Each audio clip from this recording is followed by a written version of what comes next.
this is John Colo with GrowingYourGreens.com. Today we have another exciting episode for you, and this is probably one of the coolest episodes I've filmed and visited in a long time. The dude is just super nice. Anyways, where I am today in the world, I'm here in literally like a downtown Baltimore, just kind of like the inner harbors, just off in the distance over there.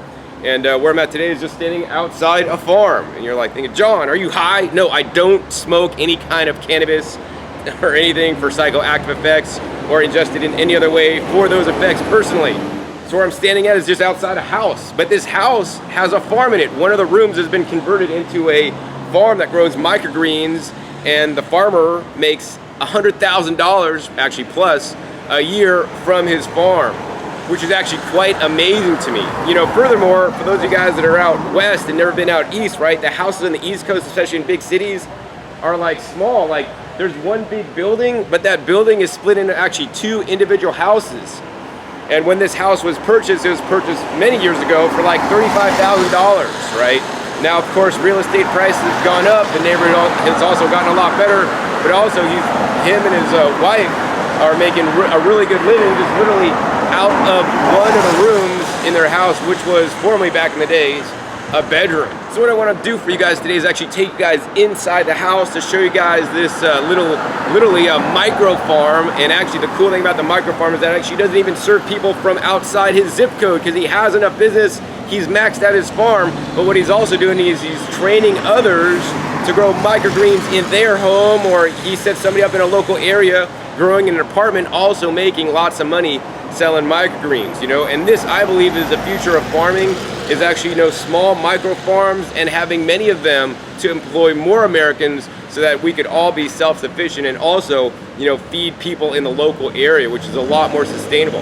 In addition, you know, I want you guys to learn how to grow your own microgreens and eat them on a daily and regular basis. They're the most nutritious foods literally on the planet.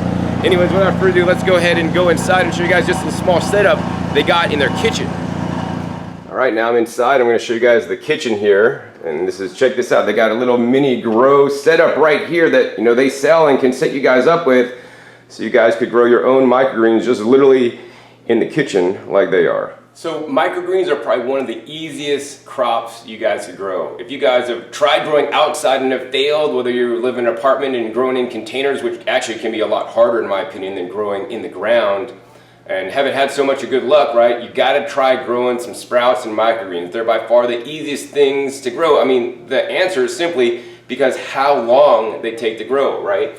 Here's a little setup in their kitchen that, you know, they also sell kits just like this, so you guys can grow microgreens in your kitchen, like one flat a week, you know, with little lights underneath here and just a little stainless or chrome plated rack. And what the farmers here do actually is every day they make it a goal to eat one pad of these guys at their breakfast meal and one pad at night for their dinner meal, and they actually skip lunch. So I mean, super simple, super easy. And what I'm not telling you is that these microgreens, they only take 7 to 10 days to grow to full maturity. So, you know, there's a lot less probability of things going haywire when you only have to grow for 10 days, and half the time you're just basically misting them with water and they're just germinating, right? Super simple to grow. I want everybody watching this to start growing some microgreens, and I'm glad that City Hydro here makes it really easy, right?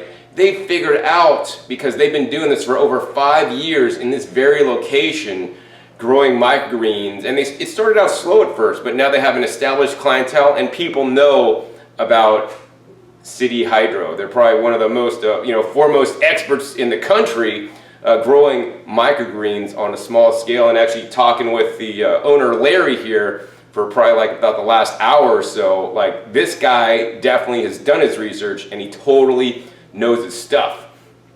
So yeah, these guys only 7 to 10 days to harvest, and these are 4 to 40 times more nutritious than the large sized vegetables. So, you know, what they do is they just simply take some little scissors here and they can just clip them off, and they're just going to use these greens and just, you know, eat them. They're quite delicious. They have a nice mild flavor. So if you've eaten like big kale, like normal kale leaves, right? And especially if you live here in the Baltimore area, and especially like in the winter when it's snowing outside, you know, those leaves, the kale that you're buying, is being shipped in all across the country from California. The nutrition goes down, and also I'll be the first to tell you that the flavor also starts getting way bad, right? Freshest is always bestest is what I like to say. And if you grow your own kale microgreens, not only do they not taste like the nasty, old bitter kale from the store, they actually have a nice light flavor. You could taste the kale very lightly, but also they're way more nutritious, a lot more water rich for you. And so I'd encourage you guys to get some microgreens in your diets every day. I get questions a lot. John, what should I grow? I live in an apartment or condo. What's the best thing I should grow indoors? Can I grow lettuce? Everybody always wants to grow lettuce. What's this fascination with lettuce that everybody has? Well, that's because lettuce is so common. You've had lettuce probably your whole entire life, and you know it. The problem with lettuce is that it may take up to 60 days to get a whole head of lettuce to grow, and then you could harvest it, and then you have one head of lettuce for dinner. That's not a lot of food, guys. Meanwhile, as you guys are going to see in just a minute, these guys, once again, 7 to 10 days to grow, and you could grow literally a couple pounds in 7 to 10 days and eat a flat of the microgreens, which are more nutritious, more delicious in my opinion, and are a lot faster. So you could really do major damage to your grocery bill, right? I want you guys to try to minimize the things you're buying. I want you guys to be a producer instead of a consumer, and I want you guys to, one of my goals is to grow all my own food one day, but frankly, I'm not in a place where I have enough land to do that. So what I do is I grow as much food as I possibly can. And microgreens by far is the best strategic investment, right? So that you can offset the most and actually also most expensive part of your food bill, which is the leafy greens. If you go to Whole Foods here in town, just down the street, I think a bunch of kale could be $2, $3. Maybe in the winter when it's more scarce, it's even more. And you guys in South Florida, maybe New York City, even have it worse, right? But these guys, you could literally grow for pennies, for totally way less money, and have it fresh and available for you guys so that you guys could actually eat higher quantities of these foods. Anyways, aside from this cool little kitchen setup, actually I want to take you up to the granddaddy, which is actually... So now I'm about to head into the indoor farm, and this indoor farm, before it was actually this farm here, was actually a movie theater room, as evidenced by the sign up above. It says digital sound. This theater features DTS digital sound. So before that, it was actually a bedroom, but this was a theater, and actually through a long series of events, actually, the owner of the farm used to be actually a hacker for the government to make sure some of our, most critical systems were secure. And he did that for many years. It was a good job, and he loved it and stuff, but one day, unfortunately, he was in an automobile accident where somebody rear-ended him. He was stopped, and somebody rear-ended him at 60 miles an hour, and he had traumatic brain injury. After that, he couldn't work for the government anymore because he couldn't remember stuff, right, as well as he did. And especially if you're a hacker, you got to know all these different things that you got to try when you're hacking and doing all this crazy stuff. So then he couldn't do that anymore. He's like, he couldn't really do a lot of things actually anymore. So then he's like, what can I do? And anyways, his wife had gone to the store one day and brought home a tomato that was like $7 a pound. And he's like, $7 a pound, that's expensive. I could grow that. So then he tried to grow tomatoes, and then he tried to grow lettuce indoors. And that didn't really work so well. And then his wife kept telling him, microgreens, microgreens. So then he started growing microgreens, and it worked really well. And this way they were able to save money from buying the expensive organic greens at the local Whole Foods and other places. And then that basically morphed and got bigger and bigger, and he's like, hey, I could grow these for other people. And that's exactly what he started doing over 5 years ago now, and in his converted theater room. And I believe this is a much better use of the space instead of a theater that you might watch a movie. I mean, if you don't have anything to do, maybe once a day or maybe more than once a day. But what could be more important than growing the food that you and your family are eating? There's nothing more important. So if you have a spare bedroom, extra space in your house, park your car outdoors. I've been to places that grow food in their garage, right? Now you gotta climate control it, but growing food is one of the most important things you could do. So I'm glad I'm able to come and be here today actually on a fairly short notice to show you guys what they're doing, because this grow room is probably one of the most impressive that I've seen throughout all my travels.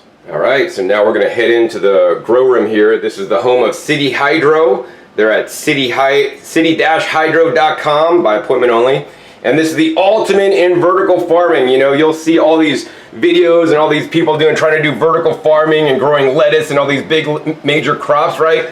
I really think vertical farming is what they're doing here is microgreens, because they take less time, they're also more nutritious, and they could make, you know, a bigger change in the world. And check this out, just walking in here, right? All these racks and the nice lighting, it's nice and warm, I smell the fresh air, like just racks and racks and racks of all these beautiful microgreens. It just goes all the way down there. And this is just not even a big room. I think it's like, was it 15 by 20 or something like that? Not really that big. But yeah, they're using the best of the vertical space, and you know, they could have went higher because they got room up there, but then, you know, the racks might start tipping over. These racks, I think, are about 7 feet tall. And these aren't any kind of special racks, right? You go down to your local Costco, Home Depot, even Target, I believe, sells these kind of Metro racks, which are actually NSF certified, you know, for food use. And you know, they do things a lot differently and a lot better than many of the microgreens growers that I've been to. They're fully certified for all these food safety things and all this stuff, and they could trace and know where the seeds came from, and they label like each rack. So here's some micro radish here, and that's what it says. It's growing micro radish, so we know what's in there, number one. Number two, they have the date, and the date is in the format of a month, second, day first. That's because they use a European dating. And then also they tell you where they have on here, like where the seed stock came from, and then, you know, where this is going to be going, who is this going to get sold to, right? And yeah, look at these beautiful microgreens under these actually custom designed LED lighting, right? They want to be really energy efficient, and so they found this LED lighting that, you know, if I put my hand underneath here, you know, actually I can put my hand all around this and I'm really not feeling any heat in here. And these are custom designed at the proper spectrum. I think it's like 5500K or 5000K spectrum, just white light. They tried to use, you know, the other colors, you know, the other colors of lighting, you know, that they normally use, you know, with the green or the reds or whatever. But yeah, those didn't really work. So they just went with these, and these they found actually work the best. But yeah, this is amazing. And this is all on low voltage LED lighting. Yeah, all these racks and amazing microgreens growing at different rates of speed. Inside here to cool, depending on the time of year, they might use 1 or 2 different air conditioners, as well as a dehumidifier here. And then also, you know, as you guys can see, they have some small little fans. Air circulation is one of the most important things to reduce the mold, as is you know, growing your microgreens properly.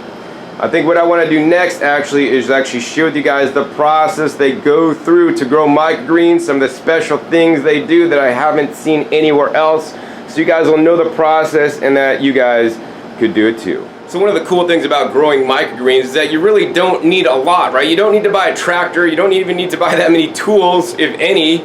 You don't need to buy a hoe, or you don't need to have a hoe or anything like that. All you need are a few things. Number one, you need basically seeds, right? And then you need water. And I think you might need some trays or something to hold the, you know, the microgreens in, and maybe some kind of bedding material, or maybe not, because they can also be grown in just water alone without any kind of bedding material.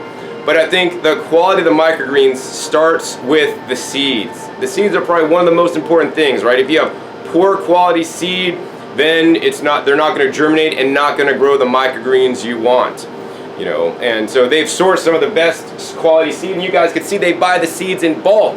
And that's one of the ways as a grower you guys are going to get your costs down, is to buy the seeds in bulk, right?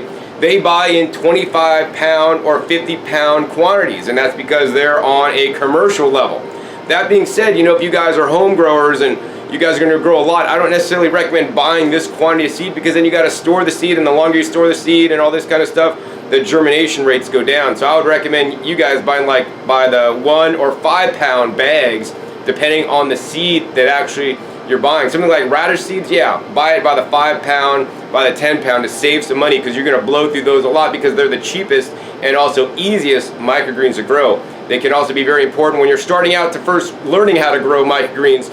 Start out with radish seeds because they're inexpensive. You're starting out with some kind of other seeds that are more expensive and you mess up, then you just lost the money, right? If you mess up your radish greens, not a big deal. Brush it off, put them in the compost pile outside, and start over.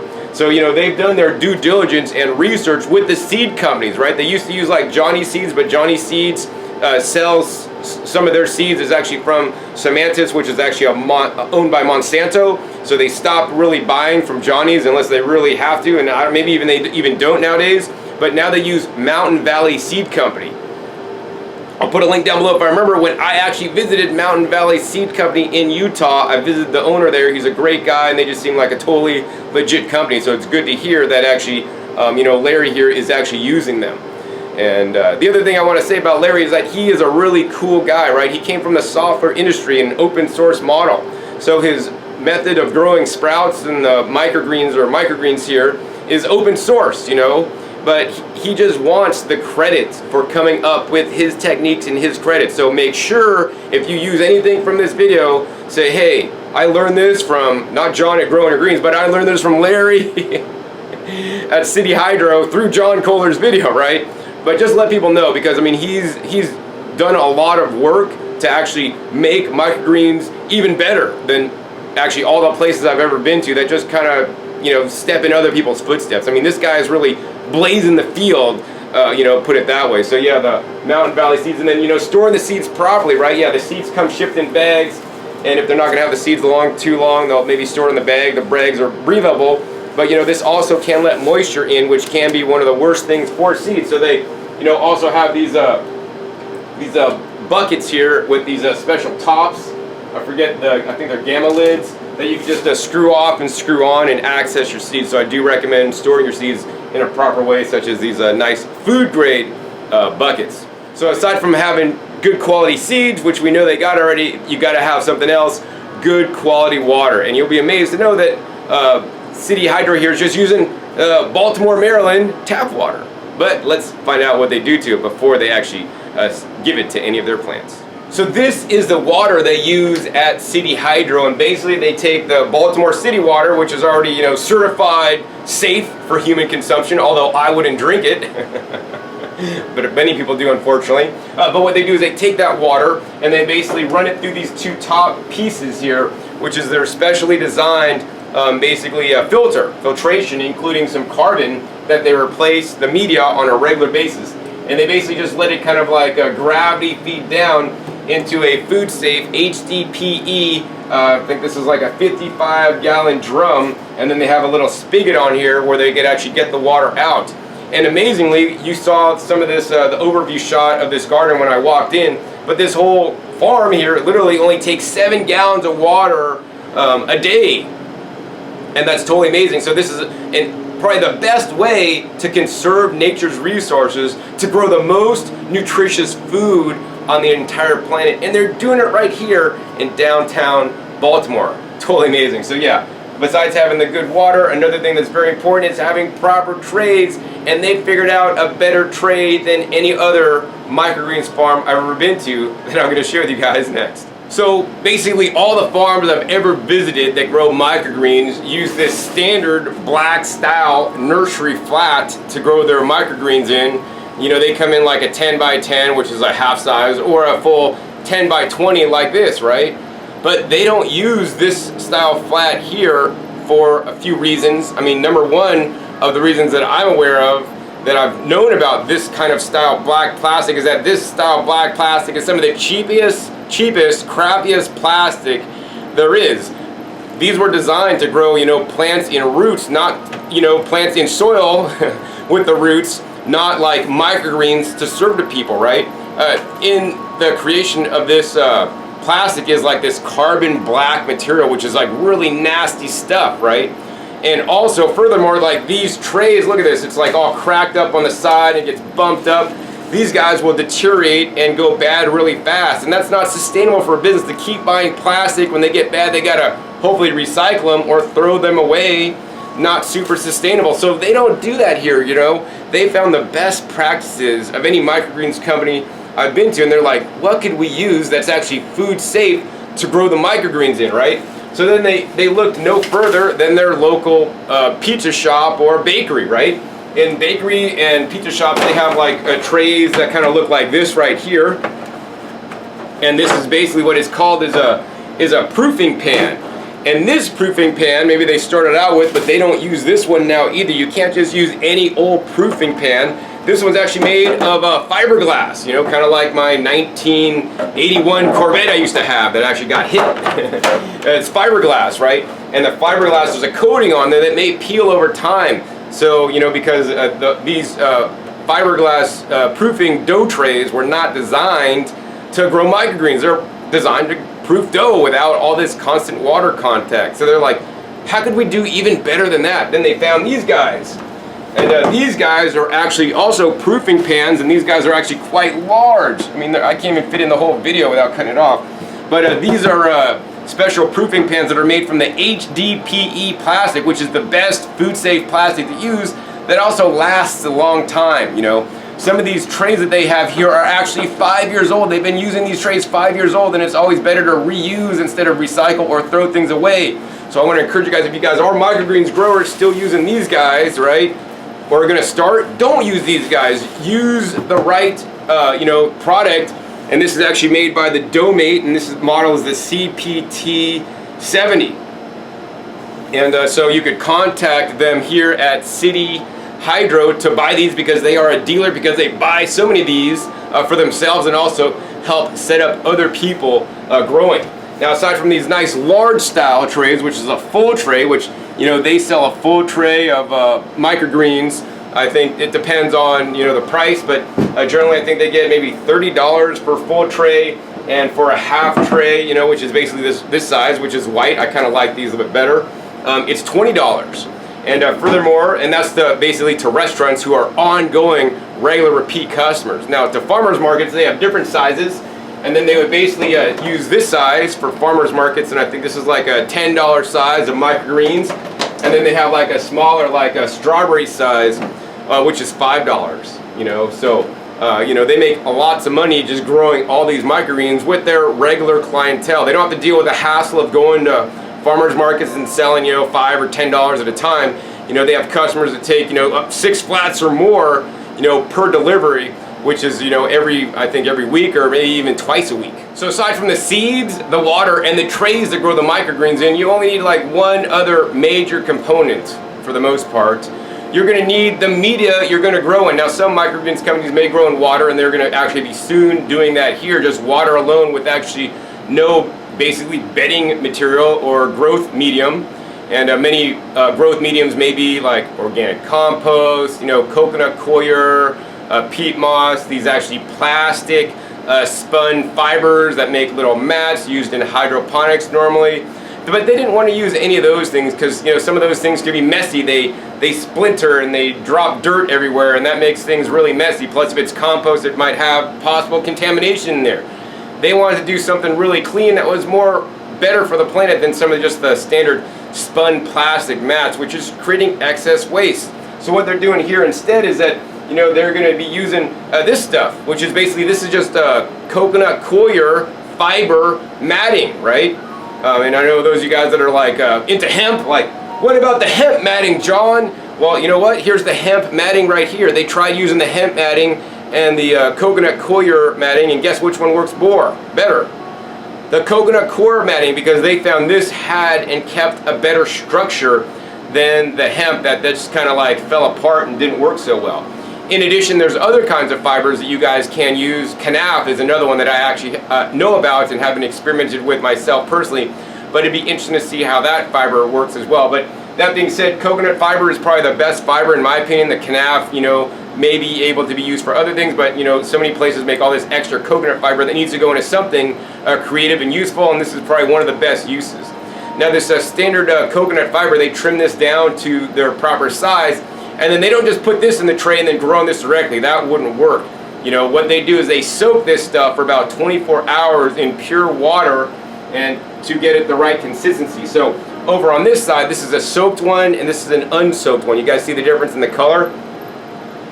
And once it's soaked for 24 hours, then they're ready to go on to the next step, which is basically seeding up this mat and putting seeds on it, and then starting the germination. So I want to show you guys that step next. So the next step here at City Hydro is getting those seeds germinated. So the first thing they do is they take some bamboo, once again another natural material, and they lay some of these rods down on the bottom. And now the reason why they're doing this is to get the mat that they're going to then put in to the trays off the ground. They don't want the matting sitting on the ground of the tray because they can get too wet, and that's not going to provide good airflow or circulation for the plants inside. Then the next step is they put some of these matting things in here that are cut to the proper size so that they basically lay in side by side super tight, kind of like shuffling and dealing cards like you're a dealer in Las Vegas, but now they're dealers in microgreens. So once they got all these laid out properly, then they're going to go ahead and just simply sprinkle on the seeds, which I'll show you guys next. So here's a flat that were just seeded out with the micro leeks all in there, and they basically just put all the seeds down, and then after they sprinkled all the seeds, and they got really good coverage, and that could take some time to make sure you get good coverage and you don't get piles of seeds in any one location. You know, for the best microgreens, you want them as single file or single layer at a time as you guys could get across the flat. The next thing they do is a very important step, right? They're going to take some hydrogen peroxide, and make sure you store your hydrogen peroxide in a non-clear bottle, because if hydrogen peroxide is stored in a clear bottle, basically the properties of the hydrogen peroxide will get ruined by the light. So they use hydrogen peroxide, a 3% solution, and basically take the hydrogen peroxide and basically spray all their seeds down to ensure that they're going to be growing some of the cleanest microgreens. This is a very important step to, you know, potentially kill any lingering potential pathogens. That being said, you know, all the seeds have been tested for pathogens before they started. So it's very important to go to a seed seller that, you know, test their seeds for the pathogens before you even get them. And that's another reason why I encourage you guys to buy seeds that are intended for sprouting and for growing microgreens, because these seeds have been tested, and the chances are potentially seeds that are usually used for growing vegetables have not. Very important. The next step they do besides you know, spraying on that is then they spray on, you know, they got a pump spray over here, and they spray on the water. So they spray on a nice moisture level to get the seeds nice and moist. They get the pads nice and moist. There's even a little bit of pooling water at the bottom of the tray here that's collected underneath the bamboo, and you guys can see how nicely these guys are put in. The next step, this is the easiest step of them all, right? They got this specially designed cover here, and basically it's just a special cover, like a styrofoam style cover with a toothpick sticking out on the end there, if you guys can see them. And they basically just gently set that over the top. These are pre-cut to fit in these trays perfectly, so there's no light is being allowed in. This creates a nice environment for the seeds to sprout. It creates a kind of like a little bit moist environment, doesn't let all the moisture out. This also acts as an insulator, you know, to keep the temperatures constant at the nice and proper germination temperature. Once this is done, then they basically pick this up and they put it on a rack. So once the tray actually just goes right on the rack, and actually this is the one I was looking at, the micro leeks, you know, it's set on this rack, which is known as the germination rack. As you guys can see, this germination rack, you know, has a really tight spacing, and it has no additional lighting on there. On this step, no lighting is required for these microgreens to start growing. A matter of fact, for the first several days, and this depends on the specific microgreen you guys are growing, you're going to leave this top over it so that the microgreens or the seeds germinate and get no light whatsoever. And why is this important? Well, this is important because it actually simulates how seeds would grow in nature, right? In nature, the seeds would actually be underneath the ground. They wouldn't be on top of something in most cases. And then, you know, the seeds are like, okay, I'm germinating. I'm going to send my roots down, and then I'm going to grow up. I'm going to grow towards the light. But wait, there is no light. So they're going to start setting their shoots up and, you know, go for the light, because they know the light will be from above. It light's never usually from below. And so they're going to start shooting up. And then at some point, you know, it's going to start shooting up, and then they're going to go ahead and take the top off at a certain point. And on this tray here, just a couple days ago, they started. You can now see they got these plants starting to grow up. And these plants are trying to grow for the light. But you know what? On this rack, there's no light. So they might leave this on this rack for a day or two. And these plants are actually kind of yellow. And if they're yellow at this stage, that's all right, because these plants are yellow because they don't got the light yet. They can't make the chlorophyll. So these guys are pushing up for the light. They're gonna grow hard and fast, looking for light. They're not getting any until maybe tomorrow, when this tray is actually gonna go over to one of the racks with the light. So let me go ahead and show you guys that next. So now I'm gonna show you guys a rack with the lights actually. So, you know, they've been doing a lot of experimenting here and all this kind of stuff, and you know, I always like to do things optimally. Like if I'm gonna have a rack, man, I wanna grow the most food on that rack as humanly possible, or as space emits, or permits. So actually on a rack that actually has a germination rack where you're actually not you know, having any lights, you can fit, or should be able to fit, about 14 trays on there. So you could have a whole bunch of your trays always in the stage of the germination. After a couple days, you know, 4 days or so, 5 days depending, 3 to 4, 5 days depending on the seed, you're gonna move it over to the rack with the lights. Now the rack with the lights need a minimum amount of distance between the tray and the light here, because these are special LED lights that they've figured out and designed themselves in nice tubes, so they're actually waterproof. You know, they have minimal spacing. So on one of these standard steel racks, which is, I think these racks are like, what are they, 18 inches by like 4 feet. There's let's see, 1, 2, 3, 4, 5 of the little lines on the side between the racks, you know, and that's how I like to gauge it. So I'll like put a little black piece on there and then count 5, then I'll put another one, you know. And so let's see, this one has 1, 2, 3, 4, 5. Yeah, so about 5 is the spacing, so you could stack these to the maximum. And I think set up in this way, optimally spaced on one of these racks that are 7 feet tall but no higher, you could fit about 10 you know, light setups. So I mean, for a standard home, a family of 4, if you guys had 2 of these NSF racks, 7 feet tall, one with 14 germination stations and one with 10 for growing, you guys could have plenty of the healthiest greens to eat year round. And even if you're starting to go into production for yourself, right, you could start with one setup and then you can start adding additional racks as your business grows, as it gets bigger. And the coolest thing that I didn't even get to tell you guys yet is that, you know, I came in and got a full tour of the place here, and you know, what they do here is they do free training, which is totally amazing. 2 days of full free training with purchase. So you got to spend, if you buy the $1,000 kit, right, you get 2 free days of training so that you will be successful once you go home. You know, this is not one of those companies that just wants to sell you the kit to make your money, right? Larry here is committed to the microgreens, to growing them, and more importantly, to teaching people about the microgreens and how they are so valuable and how it is so easy to grow. Literally, it takes them like about 4 hours each day in this room to run a business that's making over $100,000 a year, and you guys could do that too from your home if you wanted. Now, of course, you know, the caveat is you have to have a market for the microgreens. So big cities are a perfect place for microgreens. New York, Baltimore, you know, Miami, you know, all these, Chicago, all these big cities where they got all these rich people, right, that know and value the microgreens. In addition, very important besides having rich people is having high-end restaurants that with chefs that know the food, right? Chefs that start tasting the microgreens and start including them on their plates, right? They know the flavor of the microgreens and how their customers just love it, whether they're just used as a little garnish on the side or they're just making haystacks of microgreens with a nice rich dressing, right? And customers could taste the difference, and then customers will come back to those restaurants using the microgreens because the other restaurants are still using that dumb parsley stuff, right?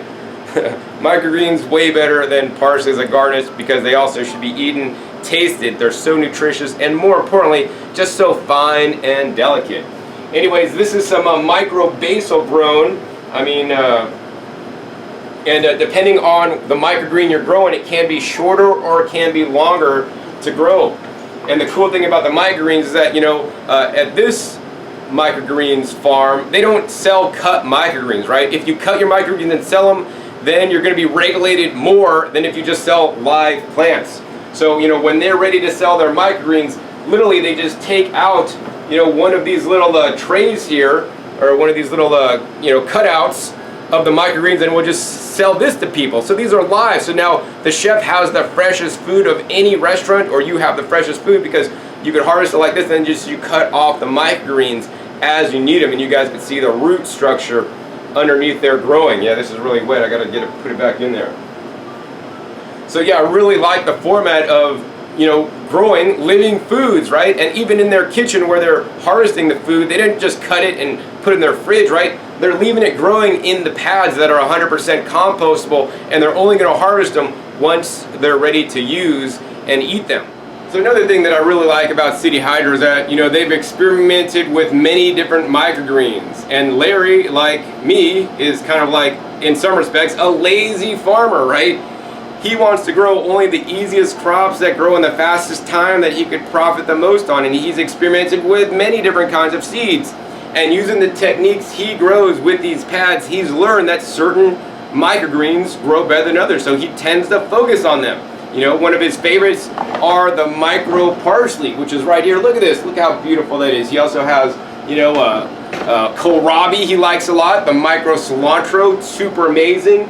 Micro kale, micro, you know, leeks and onions. He does the micro basil. So many things do really well, but there's a few that don't really grow in this kind of arrangement, you know. So like I think he said, like this chard, like he doesn't really grow chard microgreens because he'd have to, you know, modify his system to do it a little bit differently. And at this point, he just probably prefers not to grow them. But, you know, even so, he grows, I think, over 20 different kinds of different microgreens, which is still an enormous selection. And my tip for you guys, if you guys are growing microgreens at home or even for sale, I would encourage you guys always to grow the deeply pigmented microgreens. So for example, right here we got some radish microgreens. Look at how beautiful these guys are. They're nice and filled in on the tray. These guys grow really fast. And he's got a green in there, but he's also got a lot of purple ones mixed in there as well. Now they kind of look really cool in his mix. But if it was me and I was growing for my own home use, you know, I would be growing like as many purple varieties as I possibly can, right? The purple varieties of the microgreens, as well as the full-size vegetables and fruits, you know, contain anthocyanins, which are more nutritious than just the standard green kind. The anthocyanins have been shown in scientific studies with rats to actually reduce your weight, lower your blood pressure, and help with blood sugar regulation, which is totally amazing.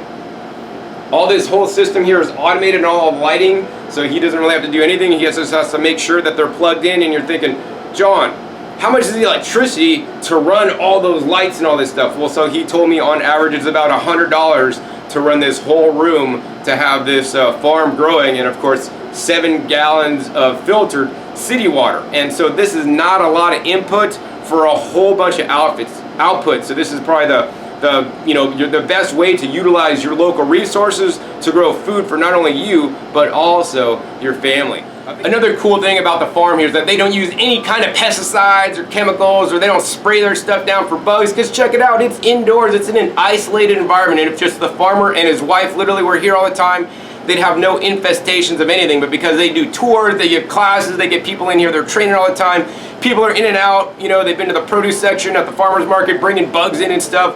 So one of the easiest ways they deal with bugs is just simply a 5-gallon bucket with water and a little bubbler, and they put in a hard cider that's sweet, right? Oh, and some soap in the bucket with a bubbler, right?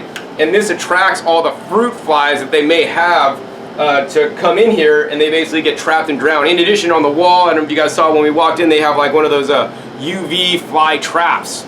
You know, so it's very important to them to have clean food, and a matter of fact, their food is labeled 100% pure. And this is something you guys can't say about most food growing these days, especially even organic food. You know, if it says organic and you're buying it at the store, hopefully it's organic, but you just never know unless you're doing it yourself, or come to a place where they actually have an open door policy like Larry has here, where, you know, I can see everything he's doing. He has no kind of toxins. Yeah, he has some grapefruit seed extract, some psyllium husk, some azomite, you know, some hydrogen peroxide. These are all non-toxic products. Anyways, I think what I want to do next for you guys is actually taste some of the microgreens to show you guys how I like to eat them.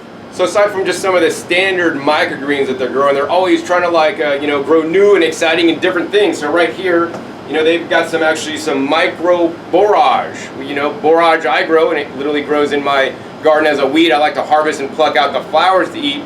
But, you know, they're growing it for the microgreens, which are right here. And, you know, I want to let you guys know real quick the definition of microgreens. The true definition of microgreens are basically greens that actually have, you know, just the 2 baby leaves.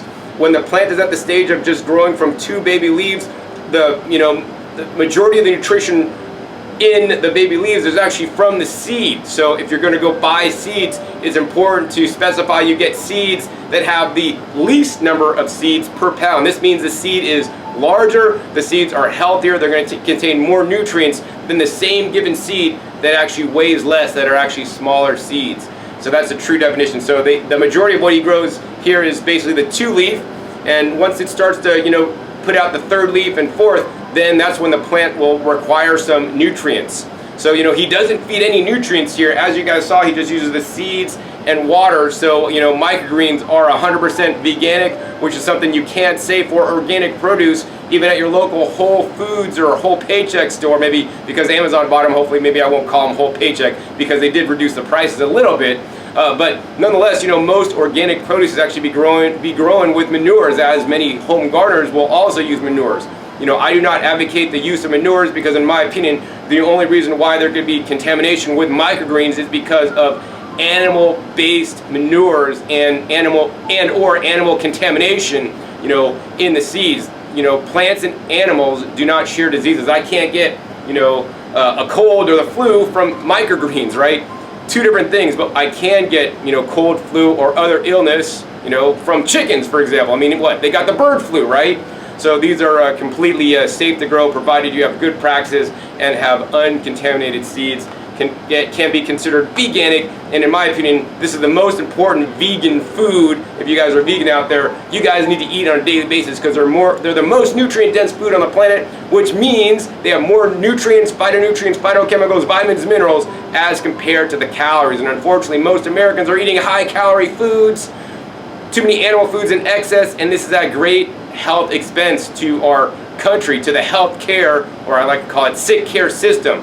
Eating the improper foods will cause you to gain weight, get unhealthy, cause sickness, illness, and disease. And actually, that's another reason why the farmer here got into growing the microgreens, because him himself was overweight and he lost lots of weight by eating healthier, and especially including some of these nutritional powerhouses in his diet. I think the next thing I want to do for a little bit is actually sit down with Larry and interview him, so you guys can learn more about microgreens, more about the work that he does here to teach you guys about the microgreens, how you guys could actually come here and get a full 2-day training. And I've never really said this before, but there's a lot of different gizmos and gadgets and round barrels with different slots that you could buy for like $400 to grow food in, right? I'll tell you guys this. If you guys are serious about growing food, the $1,000 you spend with Larry to get a setup and get 2 days of full training here with him is probably the best $1,000 you will ever spend to grow your own food, because this can be done anywhere. It's guaranteed you're going to succeed, whereas one of those big $400 bins with all these holes in the sides, right? I mean, that may look cool in a video, but that's not super functional, because you really can't grow as much volume of food as you grow with the microgreens. All right, so here's some microgreens that Larry said I could eat here, and these guys are the kohlrabi. I encourage you guys to grow kohlrabi microgreens, and here are some kale microgreens. Now, my favorite way to eat these is probably not going to be your favorite. It's just like this. You go to the living microgreens while they're still alive, still growing, water's dripping out of the bottom. You can see all the roots there, and I just take my mouth and I go, hump. Hump. This is the best way in the world to eat your food, right? How do animals in nature eat the food? Do they have things out of the refrigerator? Do they have things out of packages and bottles and jars? No. The deers of the woods go to your trees, your citrus trees, and just eat the leaves right off the plant as they're still living. So this by far is the best way to eat them. That being said, you might be calling me a caveman or something like that. I don't really care.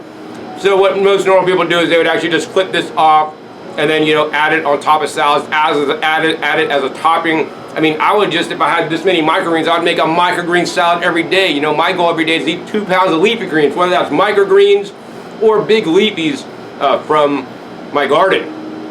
Greens are probably one of the most healing foods on the entire planet, especially these guys, which are the cruciferous greens. They have properties called isothiocyanates. They've studied broccoli. John Hopkins, studied broccoli, and it's an anti-cancer food, right? And also these guys are also anti-aging as well, and will help actually keep you young at the same time. So now I'm here with Larry, the owner and farmer here at City Hydro, and this is one amazing place you got here, Larry. Thanks so much. Yeah, no worries. It's been a pleasure to coming out, talking with you, and showing you guys out there what he's got growing on here, which is totally amazing. So, Larry, the first question I have for you is, why did you start all this? I mean, I kind of went into a little bit of that earlier, but why did you start growing microgreens as a business, actually, to sell to people? But not just that, spread the information of microgreens as an open source model, provided you are accredited, and also help others grow their own microgreens, whether there are people at home or somebody that wants to start a good business, or whether it's a chef in their restaurant who could start up a rack and harvest the freshest food for their customers. Right, so back in 2011 I was rear-ended while stopped in traffic by somebody traveling about 65 miles an hour, and I thought, what the hell am I going to do for an income? And my wife came home with these tomatoes from Whole Foods at $7 a pound then, and I thought, I can grow those. So we started trying to grow tomatoes under LED lights, and there's just not enough power to grow the LED lights tomatoes under LED lights. You need the sun. Yeah. And so then I thought, oh, lettuces, we're going to grow lettuces. Everybody's growing lettuces, we can make money growing lettuces. So we had this entire room full of lettuces. This room right here. This room right here. We harvested it, went to the farmer's market and got $35. Wow, man, you're rich. Yeah. And I thought, that ain't going to do it. And the whole time, Jana, my wife, is saying to me, Larry, you should look at microgreens. So after the farmer's market and everything, I looked at her and said, Jana, we're going to grow microgreens. What do you think? And she hit it off on the head and she goes, great idea, microgreens. The guy is always a hard-headed one. Maybe sometimes it's the girl too. Right. So we started growing microgreens, and I used to be a chef, so I knew that I wanted everything to be food safe, and I wanted everything to be pristine, clean, and everything had to be able to be used in the kitchen, so no soil could be used. And the first client we brought it to, he looked at him and he said, these are living. And I'm like, yeah, you got to cut them to order. You place them. And he said, I get to use them all? They're not, half of them are rotting and stuff? And I said, yeah, 100% utilization. And after that chef, after he did one gig showing our microgreens, we're off to the races. Wow. So is it true that you got so much business here that you're full to capacity, you can't grow anymore, and that you actually only sell in your zip code? So this is like a micro farm, only serving his literally immediate area. Right. So we actually have a microcarbon footprint, which means we only sell within inside of our zip code. And our concept was to empower other people to grow. So people will call me and say, hey, I want to grow, I need some clients and stuff like that. So we not only train people how to grow, we'll also refer clients to them. Like a chef will call me from DC, and we don't service DC. And I'll say, wait a minute, I got a grower in Rockville that'll service DC. So we turn them over to DC, we turn that chef over to this guy and he starts to grow with it. Same way we have a grower called Summeruco here in Baltimore. Her husband came to me and said, hey Larry, we're doing 12 trays a week from you of microgreens. I need to double my order. And I said, oh chef, I can't double your order, I don't have the capacity. I said, but I'll tell you what, we'll teach your wife to grow. We'll set up a grow room for your wife and she can sell the microgreens back to your restaurant. And he said, you're going to give me a business? I said, yeah. I said, but I'm going to make money. I'm going to sell you the equipment. I'm going to sell you the coconut fiber, of course. But now he grows his own microgreens, sells them to the restaurant, sells them to the restaurants in DC. She probably makes more than he does.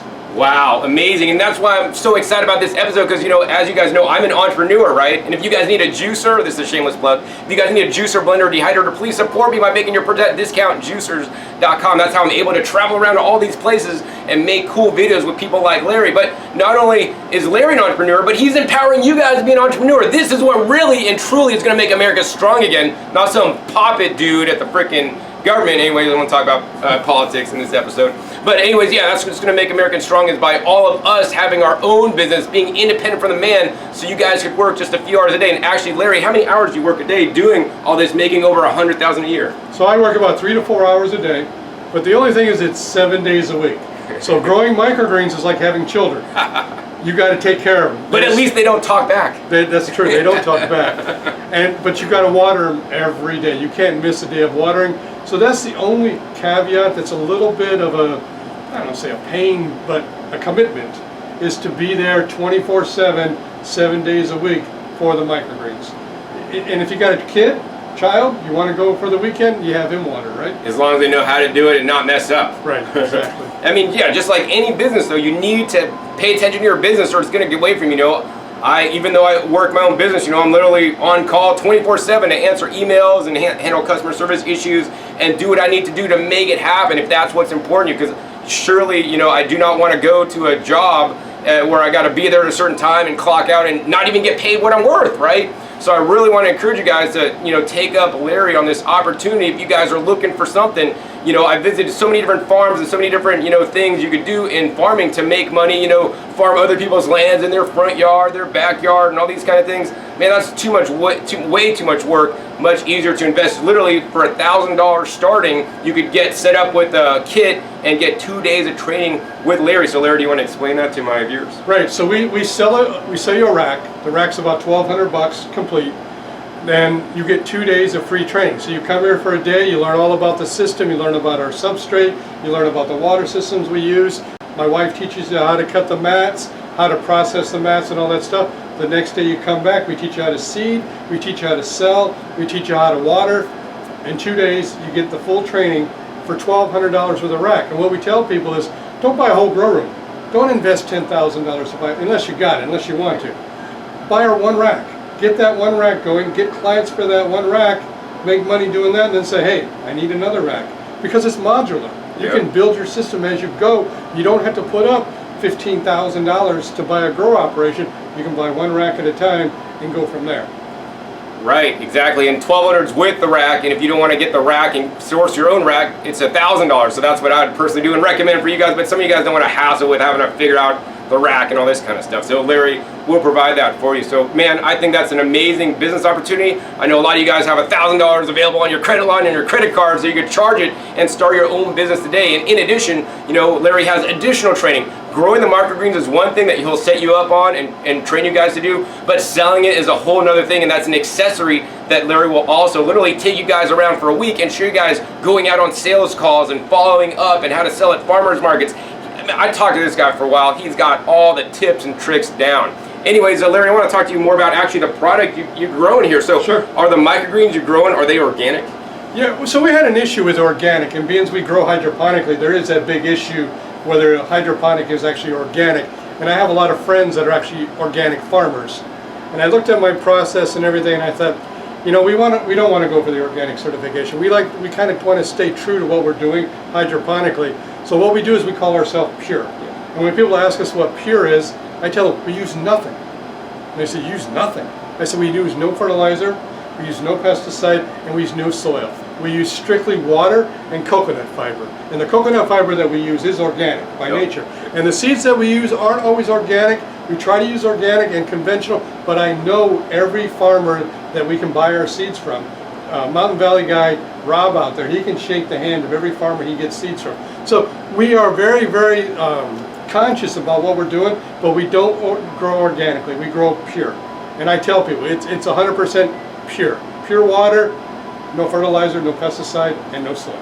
And the seeds are untreated, very important. He'll reject treated seeds. I don't encourage you guys to use treated seeds either. They're treating seeds with some really nasty stuff out there. So, Larry, is it true you really only grow in water? You really don't add anything else? No, it's just straight water.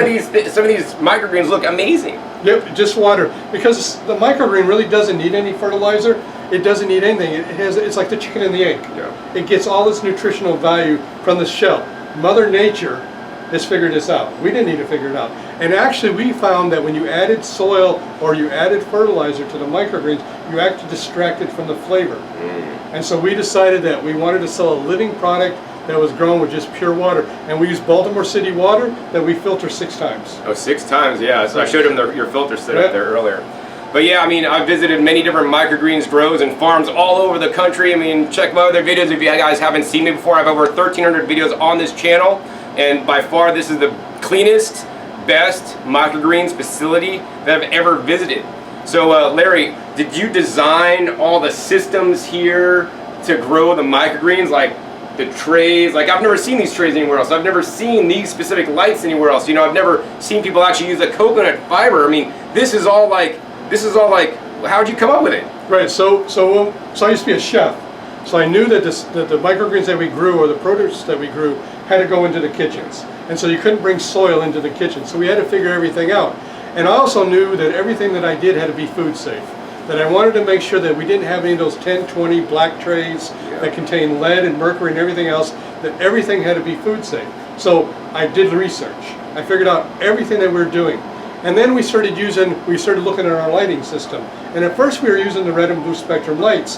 And then I started doing research about that, and it was like, we're growing microgreens. We can just use full spectrum, bright white LED lights. We don't need the red and blue. We're not growing weed.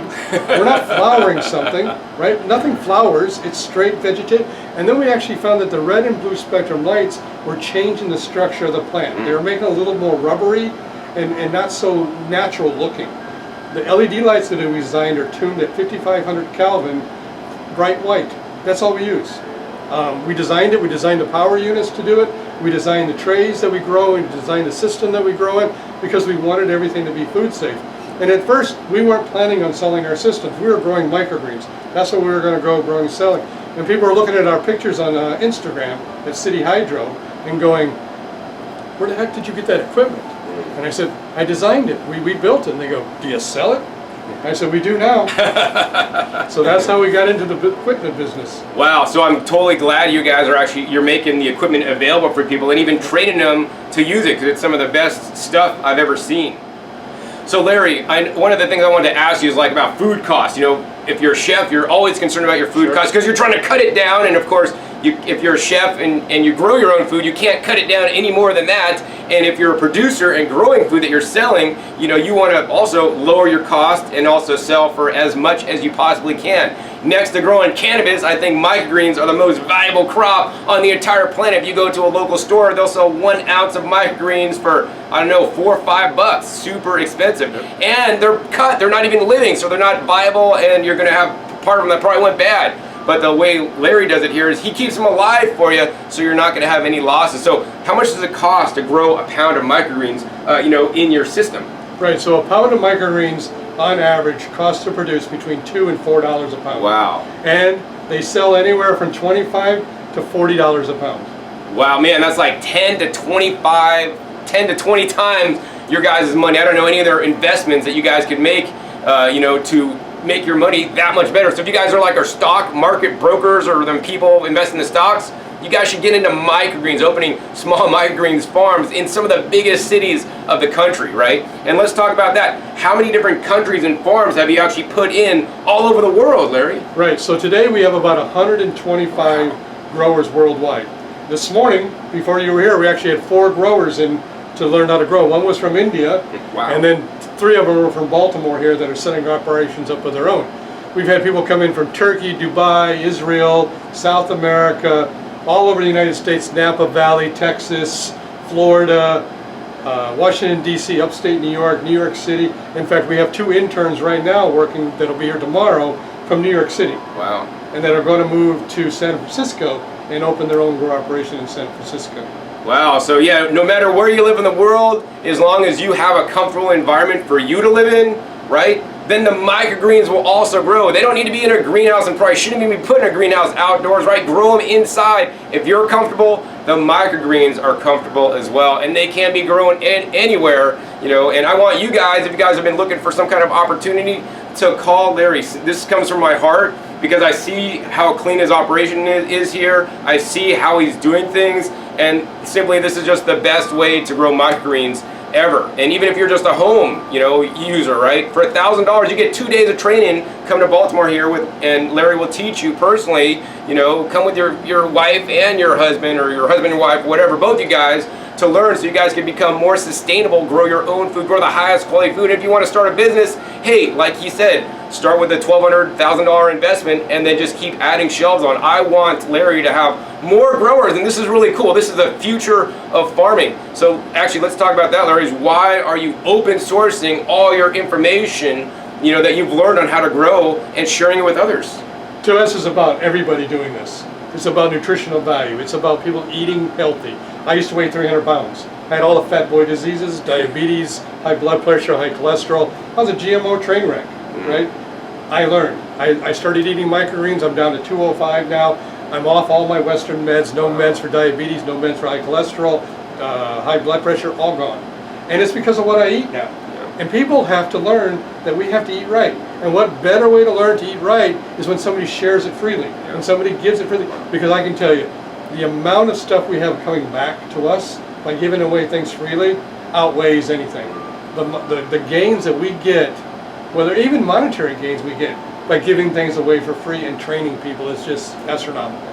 You're making me cry right now, man, because that's why I make these videos for you guys, right? I spend my afternoon before I actually got to rush off to the airport as soon as the camera turns off to catch my flight to go back to Vegas tonight, all for free because I want to make the world a better place, you know? The people that come up to me when I'm at different shows and see them, John, you saved my life. I lost weight. I'm growing my own food. You motivated me to grow food, you know? You opened my eyes up to how the industrial system is working, you know? And Larry's not like trying to protect his trade secrets. I'm not sharing with you guys how to grow microgreens. I'm gonna do it all myself and trying to like make himself all over the world or franchise or all this crap. He just wants to sell you a system so he makes a little bit, he can be in business, but more importantly, he can help people of the entire world to be more sustainable, right? And there's so many other reasons aside from the sustainability, the health, just helping people, helping others. This is how the world is gonna change for the better, is through a more open source kind of model instead of a trade secret model that big companies like Monsanto and DuPont and Bayer and all these, they have these trade secrets because they want to make the money off people. Larry, as well as me, we just want to help the world. So, Larry, are there any final comments or thoughts you'd like to share with my viewers today? No, visit us on Instagram at City Hydro, one word. We post pictures about all our microgreens. We post recipes about what we grow and how to use microgreens as well. Because for us, it's not just about growing the microgreens, it's also about how to prepare them, how to use them in your dishes. Put them on your soups, put them on your fried eggs in the morning, put them in a breakfast burrito, put them on your hamburger. Instead of a lettuce, put some kale. But don't cook them. Yeah, don't cook them. That's the one thing you don't want to do with microgreens is cook them. Or just have a microgreen salad or eat them fresh and raw, just like you guys saw me do earlier. Wow, and you know, so I'll post links down below to Larry's Instagram there. I'll also post a link to his website, but I will say that, you know, Larry's been so busy farming, he hasn't had time to really update the website and all this stuff. So I'll put also his phone number and contact information below. He's a really nice guy. Give him a call if you're at least at all interested in starting your own business or at least getting your guys' you know, to grow your own food for you and your family. Once again, as I said, you know, this is the best $1,000 you'll ever spend on growing any kind of food for you and your family, or even starting a business in growing simply the microgreens. So, Larry, I guess that's pretty much it for today. Thanks for having me so much, man. Thank you. And if you guys enjoyed this episode with Larry, me coming to his farm, City Hydro, please be sure to give me a thumbs up. If I get a lot of thumbs ups, I'll come back with Larry in the future and do more, you know, in detail episodes, because this is kind of general overview because I have very limited time here today. Also, be sure to click that subscribe button right down below so don't miss out on any of my new and upcoming episodes. I've come out, I bet, every 3 to 4 days. You never know where I'll show up or what you'll be learning on my YouTube channel. And finally, be sure to check my past episodes. My past episodes are a wealth of knowledge. Over 1,300 episodes at this time, teach you guys all aspects on how you guys can grow your own food at home. And also be sure to share this video with somebody. Send this to somebody that's down on their luck, that hates their job, that wants to get into something that can be productive, help other people, and grow some of the best foods on the entire planet at the same time. So with that, my name is John Kohler with GrowingYourGreens.com. We'll see you next time, and until then, remember, keep on growing.